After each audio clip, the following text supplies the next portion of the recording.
I mean, we could do that instead. I don't know much about it. I haven't seen it yet, so maybe I should not be. Can I go? I'm not here now. We should try to use the mics as we can for a little bit professional. I take a large. There you go. If I could start with a question. So the movie's main first release date was October 11th, 1974. It did have some test screenings before that, some previews. It didn't make it up till New York City until Halloween weekend of that same month in 74. But it was a quick hit. And I'm wondering if you all had experiences watching it with a paying commercial audience for the first time, and what that first experience of seeing it, not at a cast and crew screening, but with a regular audience, what that was like. It was great fun. We were in Austin, Texas, and all of the sorority girls had gone to see it. They were all in the row in front of us. And I waited 2/3 of the way through the movie and I leaned forward. And I tapped one on the shoulder and said, "You like this movie?" 18 giant tubs of popcorn. It was beautiful. It was like Mardi Gras. No, that was the fun part. The bad part was when they jumped on top of each other getting out. And I'm like, I shouldn't have probably. Do either of you have an experience that you'd like to share? First thing it would take. Statute of limitations, The first time I saw it actually was with Toby in New York at a screening room. And I watched it with him and a couple of young ladies that were with us. And at the end of it, I was stunned. I was not sure what I had just seen, to tell you the truth. I thought we were doing like Jaws with a chainsaw. And it wasn't that movie. It's its own movie. So anyway, that was the first time I saw it.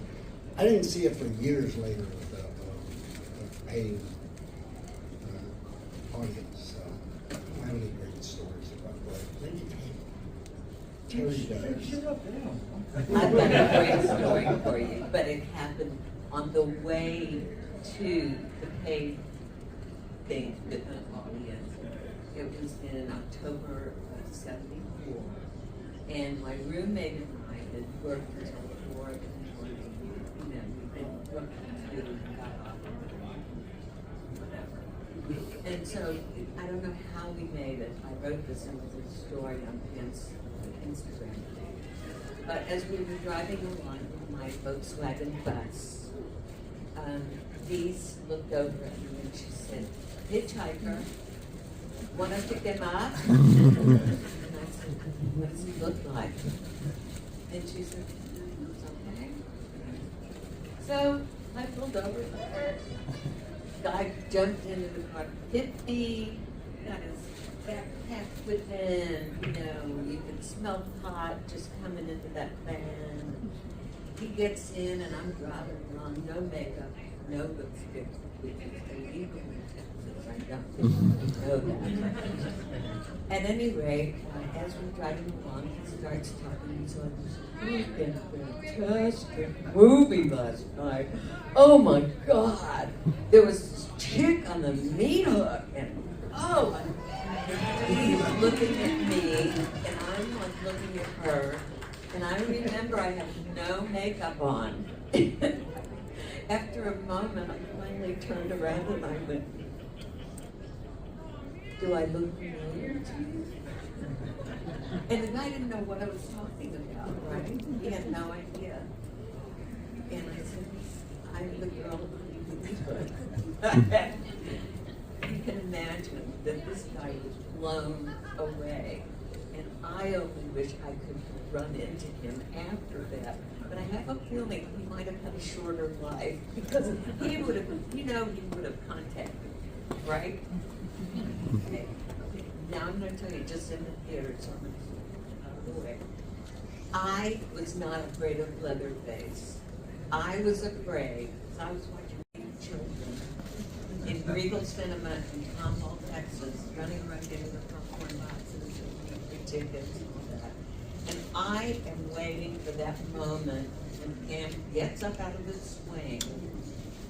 Because Toby said he was going to shoot all around it. Don't worry, Terry. I was really upset when I saw Daniel underneath the swing, hunched over his camera, knowing that was where I was going to sit. Toby and I had a bit of a tip about the thing. And so when I came up on the screen, what I realized was that he was right. He did shoot all around it. And there I was, my butt in CinemaScope and Technicolor. And here were my cheeks.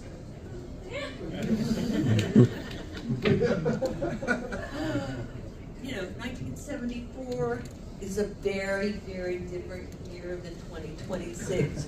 And mothers that are very religious and aunties don't like to see that, right? Wasn't your nephew? Didn't I read somewhere that your nephew was sitting next to you? My nephew was actually there, and I said I will prove you can tell anyone in this film.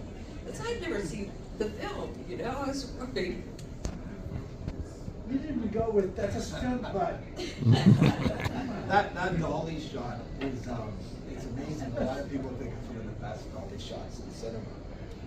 And I know like directors like Steven Spielberg were really interested in it, and Oliver Stone. Oliver Stone. Did that have something that he picked your brain about that in JFK? Oliver Stone cast me in JFK just because he saw it on the resume and wanted to talk about that shot. That shot. Well, find that idiot something. And so I was cast as an FBI agent. Was this who you saw on the resume? No. Cut. So, but how do they do that thing with the fabulous girl? Those shorts. He said, it was a simple crane shot, right? No, Mr. Stone. Cranes cost $3,500 a day and $800 more for an operator. We had $180. No crane. No crane. How in the hell did you do it? Well, it was difficult. It was hot that day. It was a dark and stormy night. I've got to get back to work, kid. But he didn't, we told him how we did it, and of course he didn't. But that's how show business works. You get cast in something so they can talk to you about something else. Instead of you're probably sick of telling the story about the meat hook scene, but you've written some stories. And where can people read your first person tale of being placed on the meat hook? Well, it's going to be kind of hard to remember, but Chainsaw Gal, one word. Chainsaw Gal. That's what Daniel Pearl, who made me famous, calls me. He calls me Chainsaw Gal.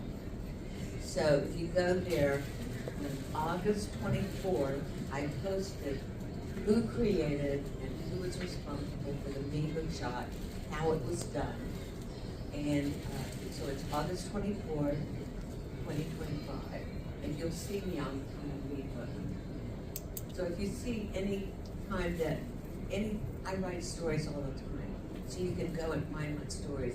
And then I take them over to Facebook, and then I take them over to Tumblr, you know, because you can't read the whole damn thing on Instagram. You know, they don't want to do it. But Facebook and Tumblr, go there. But also, we should tell them that when I first came out, when I came out in 2008, they asked me, I said, you know, you don't need to use that shot of me walking up there. Let's concentrate on the meat. And they said, okay. But they knew that I was very reticent about coming out.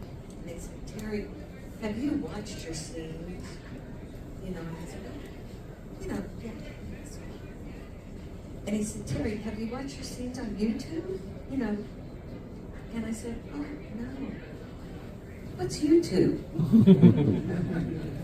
I pray that she never finds out that I owe her $5 for her cut. He's on a mission right now! He can't talk! Get the fuck off the phone! I'm sorry.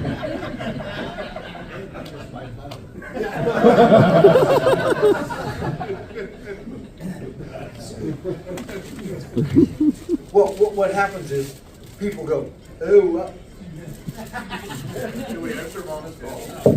let me, I'll do a sit Haig. I'll do a Sid Haig. No, Sid Haig laid that crap to rest. We were in a restaurant one night that had closed at 9 o'clock. Sid Haig took all of us in and said, "You're not closed for me." You have to know, you know who the hell Sid Haig is? Okay. Sid is bulky and mafia. Don't mess with Sid. He's a great guy, just don't upset him. So he said, "At 9 o'clock we're closed." "I don't think so." And we just walked in. And then the woman, the head waitress goes, "Oh my God, that's Sid Haig." So she goes, "Oh my God." Well, of course, and she runs to the manager and goes, "You have, it's Sid Haig."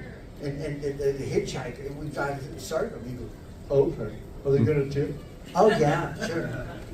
So the bit is that the husband of the waitress is the biggest Sid Haig fan in existence.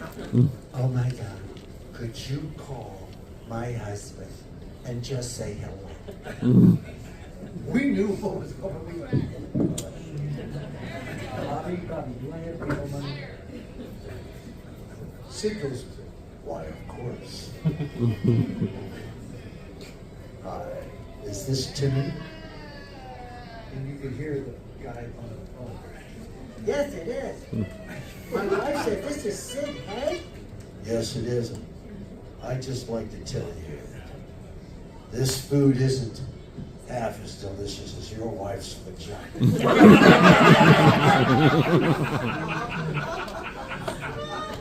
We're like, we knew.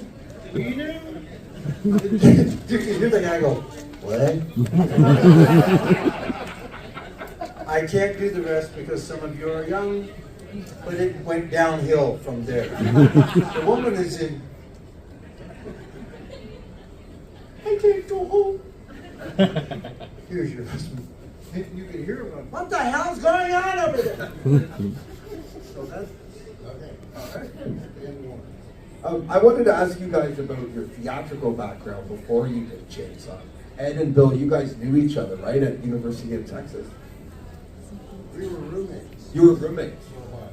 Yes. And you were in As some... wacky as that is. Yeah. And you...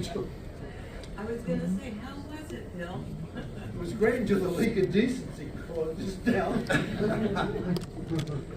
I'd come home, I had a waterbed, if we're gonna go in this direction. I had a waterbed at the time, and I would be out for a few days, elsewhere, and I would come home to change my clothes, and there was footprints up the side of the wall next to the waterbed.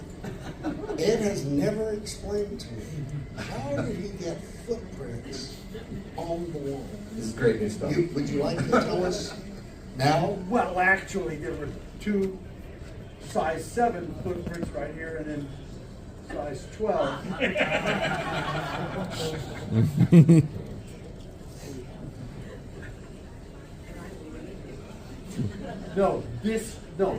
That from this one, if you've seen the pictures on the table, freaking gorgeous. It's the only word he ever said in college.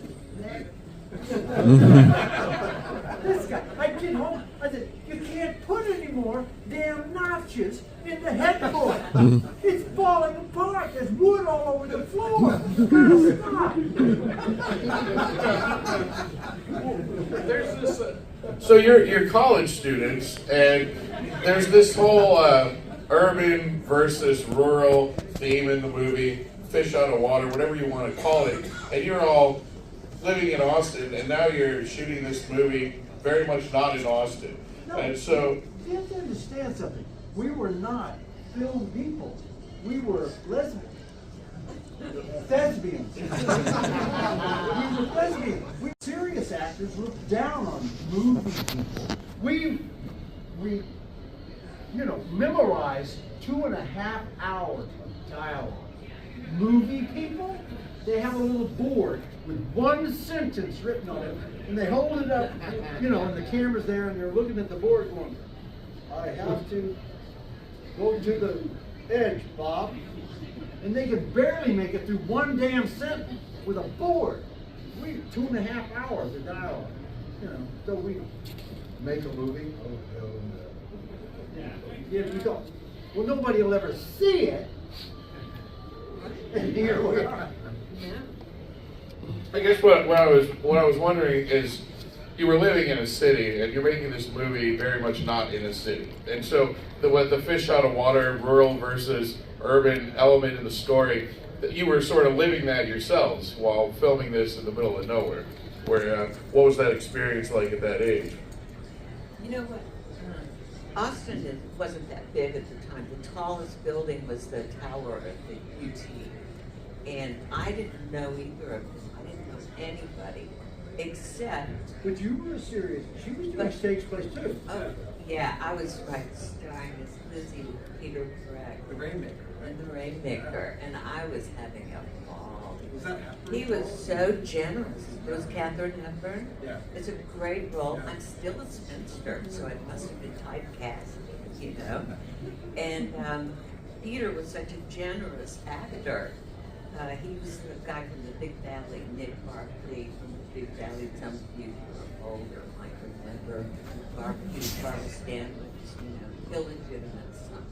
And so he was so generous. I was getting my own standing ovations, and he was like pushing me out and staying back until, he was that way. And then so we'd be filming in the day, and at night, so I was in heaven. It was great.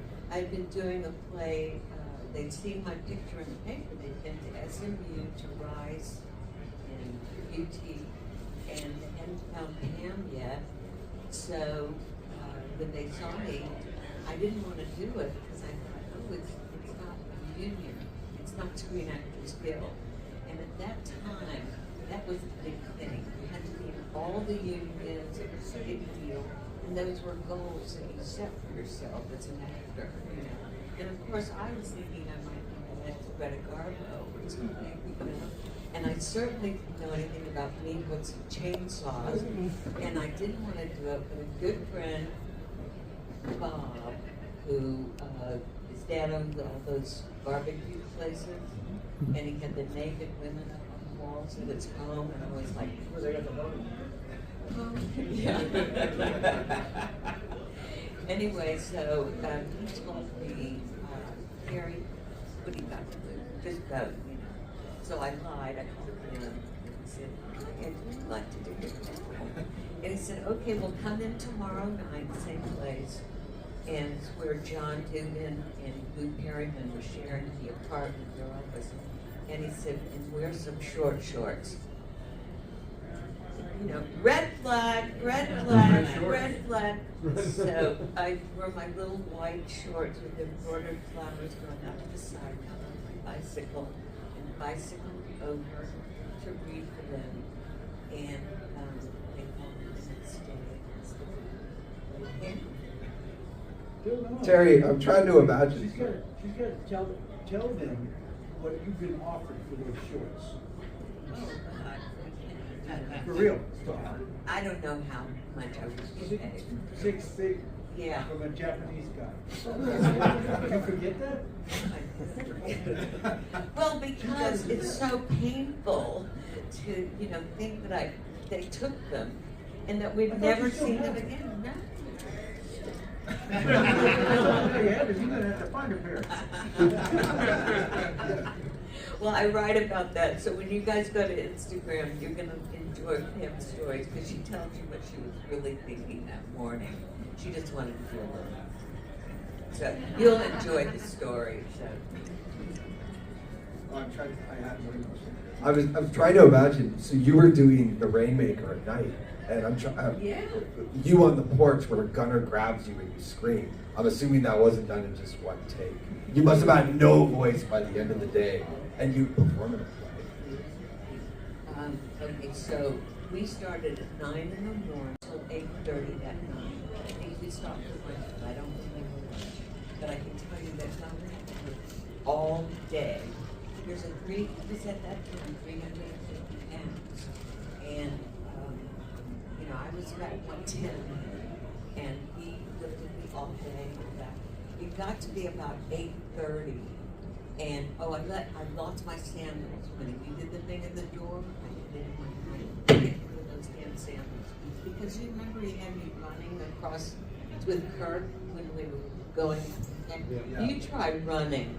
I want you to start over there, Terry, and run. We're gonna go all the way over here and run down the ravine, and it's like, see the shoes? Oh, come on, But yeah, we had to do that.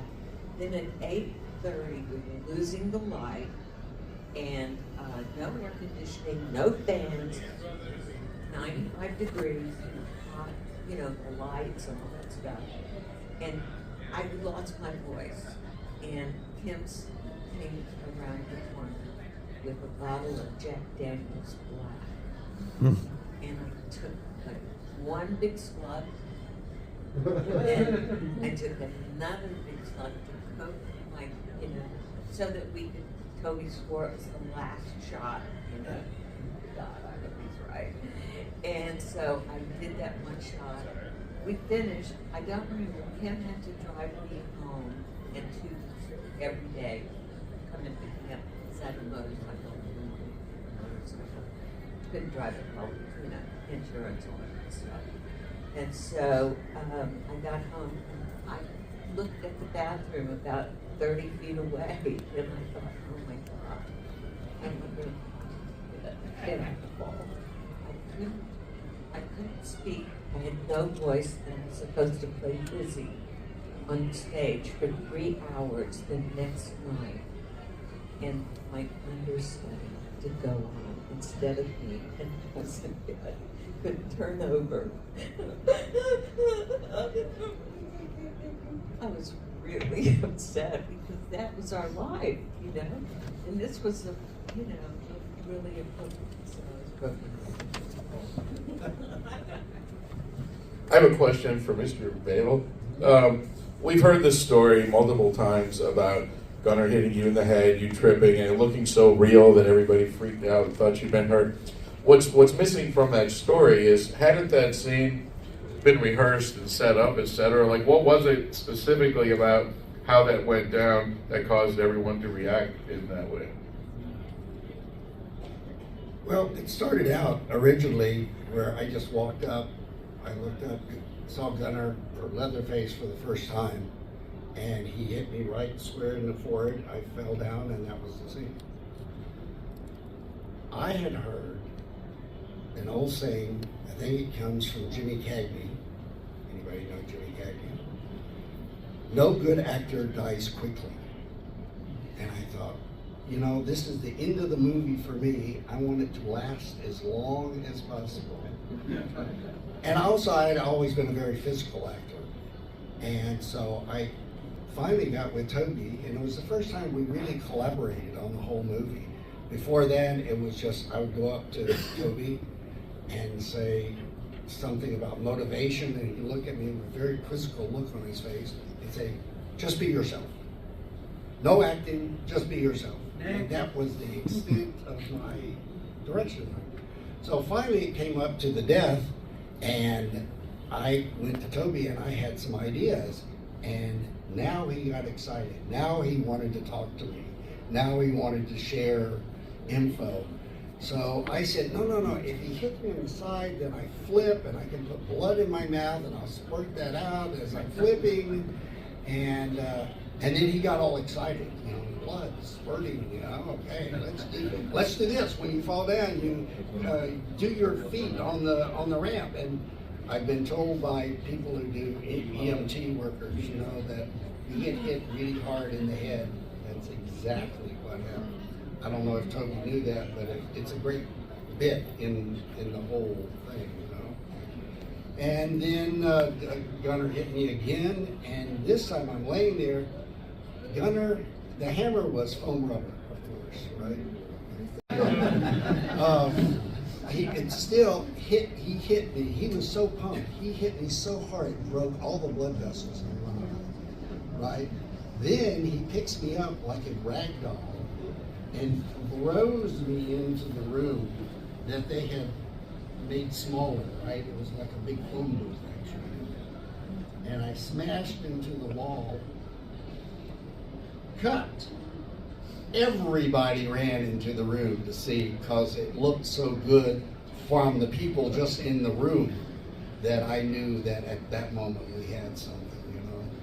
That and that's what we wanted. We wanted the first kill of the movie has to like grab you by the short hairs and make you sit up and look.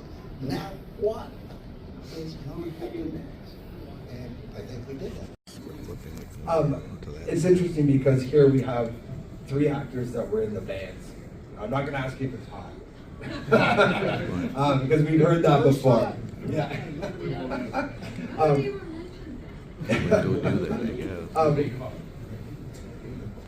It's an incredible scene in the movie, and you know, there's a lot of dread in that scene where you pick up Ed. Had you guys ever seen Ed in makeup before that? Like, were they separating you like they were Gunner? The only one I knew was Bill.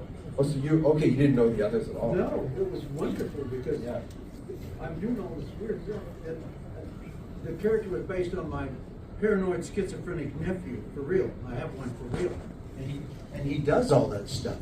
And then the voice that I came up with was from Strother Martin. What we got here, failure to communicate.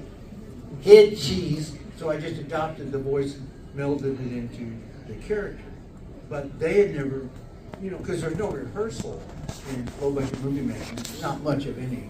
And so they had not seen this before. So when I'm doing this crazy stuff, Hooper's here with the band back right there. And the kids are looking over the seat like this. And I'm over there and the camera's facing that way. So I'm looking at Toby, but I'm really looking as an actor. I'm as a stage actor. You judge what you're doing about the reactions in the first 4 rows. If they're with you, then you're okay. So what happens is, I'm doing this weird shit. I have this knife, and over on the other side of the camera in real time is a row of people going, and you know, when they yell cut, and this one leans over to Hooper and goes, "Where did you get this guy?" Oh, he's an actor. He's not acting. No, he's pretty good. No, he's not well. The boy's not right. So I knew I was doing okay, judged on their reaction. Well, one of the things that media critics like to talk about in films of that era is the influence on Vietnam and how that was affecting people's consciousness. And whether you're talking about studio movies like A Clockwork Orange or our movies like Last House on the Left and Texas Chainsaw Massacre, the only really overt thing in Texas Chainsaw Massacre is that your character wears a dog tag. And I'm wondering if, when thinking about that character, if in your mind he's actually a veteran or he's just wearing a dog tag, or if that was not something that was really on your mind or thought about. Like, have you ever put thought on that aspect of the costume? Because he does have a dog tag on.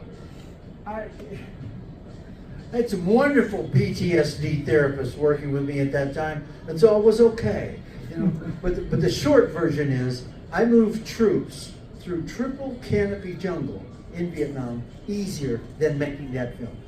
That's the short version, because it was a lot easier to. But no, there were flashbacks because, you know, this is what happens. When you're in war, all of your senses are magnified. You can smell someone behind a tree. You can smell them because they're in fear. They're in fear of getting killed. So they emit an odor. And you know where people are just from your heightened smell. So what was happening on the set was the rotting meats. You know, that we used real meat because we couldn't afford the vacuum forming machine. So we're using real meat that's decomposing. We're wearing clothes that have been worn for like weeks, except Henrietta Taylor coming. No, so it was brutal. But what happened was the smells took me right back there, and then the sounds, of course, you know, was like, you know. So it did. There were, and I wonder if they know at this moment I'm having a flashback. They probably don't know. I probably shouldn't tell them. So I did. Speaking of why did it? I mean, I love the accumulated myth about the movie and how everybody says it takes 36 hours or a day. There's different versions of it, but why did it take so long to shoot? Why did it take so long to shoot? Just because they wanted coverage. The following morning. So I know that there was a rush. But they owed another $280. They had $180. Yeah. So we had to finish. So, but just in terms of like the shooting of it, like they wanted to have all types of coverage of all the characters. It just took a long time. No, they had to have. Yeah. They had to shoot this many scenes. Okay. Because what would happen was they would film until they, you know, didn't have any more money. We'd stop for a while, and he would go sell another part of the film for more money. We finished the film with $25. You're any good at math? Just work that out. But we had to, they film up to they would run out of money. We'd stop for what, a couple of weeks sometimes, and then they go, "Hey, we're back on." Somebody's mother gave us $5 grand. You know, when we go back to film. So we had to finish that night. This much footage in the script. They ran out of money after 2 weeks, and we'd been paid for 2 weeks. But when they ran out of money, we had to, you know, I had to go find another job because they couldn't cover me at my waitressing job because we were paying for school. And so what happened was when they started back up, we all came back. And the first thing they did was sign for deferred money. I don't know if you know what that means. Deferred actually means no money. So that was the contract that, you know, was not honored on this little dinky point ever. And so anyway, when we started back up, the first thing I remember Kim talking to me about as we're walking onto the set, he said, "Terry, we're thinking about doing a skinny dipping scene, you and Kirk." And I said, "Oh, well, Kirk may do it, but I'm not going to be in it, you know." Because if they had done that, they would have owned that footage, and they couldn't have included it that time, but they could have used it for personal reasons, or they could insert it later in another, you know, with new scenes, right? So I was 21, looking out for my butt. One more thing about the dinner scene, and we know it's been talked to death, but various opinions on did Gunnar actually cut Marilyn's finger? You were there. What's your opinion on it? Yeah, I think that he did, and I think that those were really tough for Marilyn. I think some of the toughest scenes might have been with Cedow in the truck and in the house too. I think that, you know, she just was, I don't know if you'd call it misogyny, but she was really, really put through the mill, and I think she deserves every inch of credit because she was so good. You gotta understand, Toby Hooper, this maniac, you know, is dealing with one of the sweetest men ever on this planet, Jim Cedow. "Hey, how you doing there? Oh, it's good to see you." I do Jim Cedow as well as he does, but he goes like, "Hey, how you doing there? Oh, it's good to see you. Let's go have a burger." He was the sweetest guy ever. So this maniac Hooper walks up and takes an oak, stay with me now, oak dowel that you put tape on, and he hands it to Cedow, and he goes, "When you get in the truck, take the oak dowel and pound Marilyn." And the sweetest guy on the planet goes, oh no, I can't do that. You gotta do that. No, I can't do that. So poor Jimmy gets in the van and he's got the oak dowel and Marilyn's in a bag. So he cannot see what, you know, her registry real painting. It's dark. Oak dowel. And he's on her head, on her eyeball, her neck, private parts. Oh, you know, and so poor Jimmy. And he goes, hey, doing okay there? All he hears is from the bag, you know, and he's going, oh, here, somebody take this. He's trying to give the oak dowel back to Hooper, going, I can't do this no more. Get together. How do you feel about how your characters were developed? Like in terms of, typically for these movies, like slasher films in the 80s, I think there's almost no development of character. They're just there as like a plot device. But I thought it was different with you guys. Yeah, Bill and I had a lot of time to wait for clouds to pass by and for them to set up the scenes and everything. And we, you know, Toby was more into the technical end of the thing, but he wasn't an actor's director. Just, I would never tell you, you know, oh wow, he gave me so much. What Bill and I did is we did our history together. We just decided that we were in love and that we were engaged. I of course, am a woman, so of course I said we were engaged. You know? And if you notice, there's a time in the last part of the film where I'm in the freezer. I had put on a ring that I wore. Normally, I think on my middle finger, but I had it on. I've got a shot. It's at my table where Pam's hanging over the side, and she's got on the ring. So I'm saying to myself that, you know, when they left Franklin and they started walking to find the swimming hole, that Pam probably slipped it on, you know, just kind of, she's wanting to get married. And so I had it all in my mind that they were in love. In fact, when I wrote my Pam Lives stories, I tell you how they met, which I don't want to know. So you can read my stories for free. They won't let me publish yet. Maybe when I go, they'll publish them. But anyway, I do write about it. And Bill, what do you think? Well, I liked it, what we developed. I wish we had gone even further, though. I have thought about, you know, Kissing. Kissing. Oh, Because I figured the whole reason I came on this trip, why am I there, really, besides to help Franklin get out, was we were going to go skinny dipping, and I was going to get some. And that's the whole reason I'm on the trip. The whole reason I'm in the van. Of course, he never told me that at the time. But anyway, years later, Kim Hinkle came up to me and told me, and I did not know this, that they hired us to be the Ken and Barbie of the movie. I'm like, what? And that was the truth. That's what we were supposed to be, the cute little sheep going to the slaughter. So, Yeah, but they should have had us kiss. I mean, there's just nothing wrong I with thought two on people the kissing. staircases, we're going out to the street hole, and then we kiss, make out, and then we see Franklin. Right. In hindsight. I always felt